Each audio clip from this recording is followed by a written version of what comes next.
खरगोश और कछुआ। जंगल का राजा शेर खान बड़ा ही दयालु और शांत स्वभाव का था। उसके राज्य में सारे जानवर मिलजुल कर बड़े ही प्यार से रहते थे। उसी जंगल में खरगोश और कछुआ पड़ोसी थे। खरगोश हमेशा कछुए का मजाक उड़ाता, उससे सीधे मुंह बात भी नहीं करता था, जबकि कछुआ हमेशा एक अच्छा पड़ोसी होने का कर्तव्य निभाता था। एक दिन, अरे खरगोश भाई, कहाँ जा रहे हो? रुको, मैं भी चलता हूँ।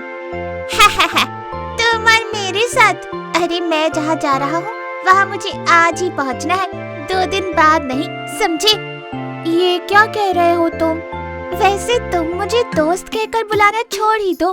अगर किसी ने सुन लिया तो सब मेरा मजाक उड़ाएंगे, कहेंगे कि ये किस नींद की गोली के साथ तुम दोस्ती कर रहे हो।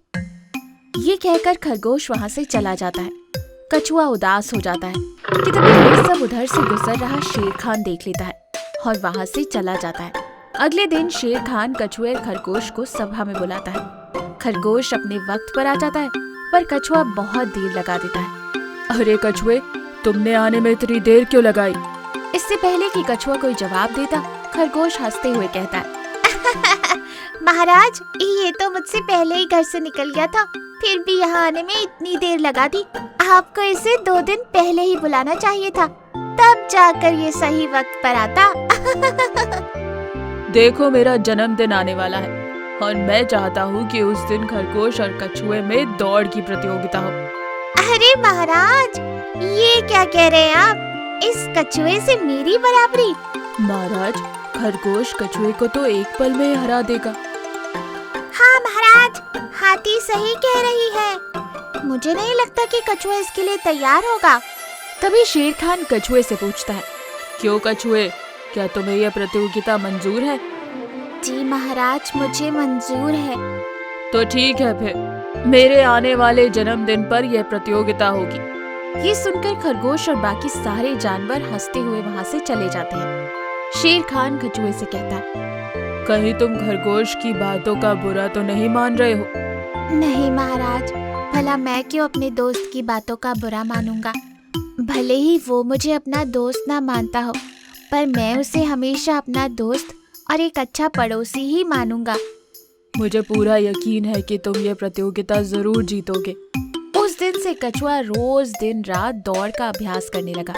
ये देख खरगोश उसका मजाक उड़ाते हुए कहता है, अरे तो जितनी भी कोशिश कर ले, पर मुझसे जीतना नामुमकिन है। इससे पहले कि सारे जानवरों के सामने तेरी बेइज्जती हो जाए, जाकर महाराज से कह दे कि तू इस प्रतियोगिता के लिए तैयार नहीं है।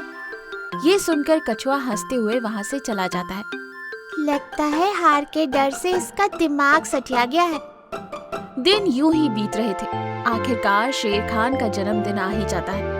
जंगल के सारे जानवर कछुए और खरगोश के बीच होने वाली प्रतियोगिता को लेकर काफी उत्सुक थे। तुम दोनों में से जो कोई भी पहले पहाड़ी की चोटी पर पहुंचेगा, वही विजेता होगा। तो प्रतियोगिता शुरू की जाए। प्रतियोगिता शुरू होती है। हर कोई कह रहा था कि खरगोश ही जीतेगा। ये सुनकर खरगोश और भी घमंडी हो जाता है। वो अपना सीना ताने हुए भाग रहा था और काफी दूर दौड़ जाता है। बाद में खरगोश ने सोचा, मैं काफी दूर आ गया। मुझ तक पहुंचने में उस खरगोश को 2-3 दिन लग जाएंगे। मैं एक काम करता हूँ, यहाँ थोड़ी देर आराम कर लेता हूँ, फिर चलता हूँ। वैसे भी ये प्रतियोगिता तो मैं ही जीतूंगा। ये सोचकर खरगोश वहीं आराम करने लगता है। आराम करते करते वो गहरी नींद में चला जाता है। वहीं दूसरी तरफ कछुआ बिना कहीं भी रुके सीधा दौड़ लगा रहा था।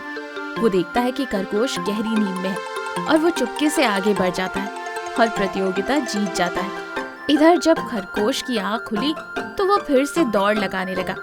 जैसे ही वो अपने स्थान पर पहुंचा, कछुआ प्रतियोगिता जीत चुका था।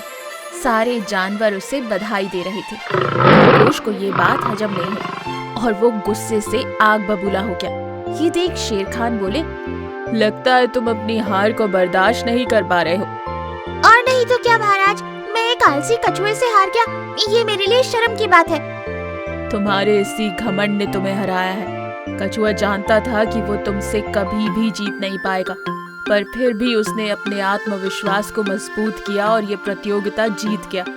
तुम चाहे जितने भी ताकतवर क्यों ना हो, पर घमंड तुम्हें अंदर से खोखला बना देता है, जबकि आत्मविश्वास कमजोर को भी ताकतवर बना देता है।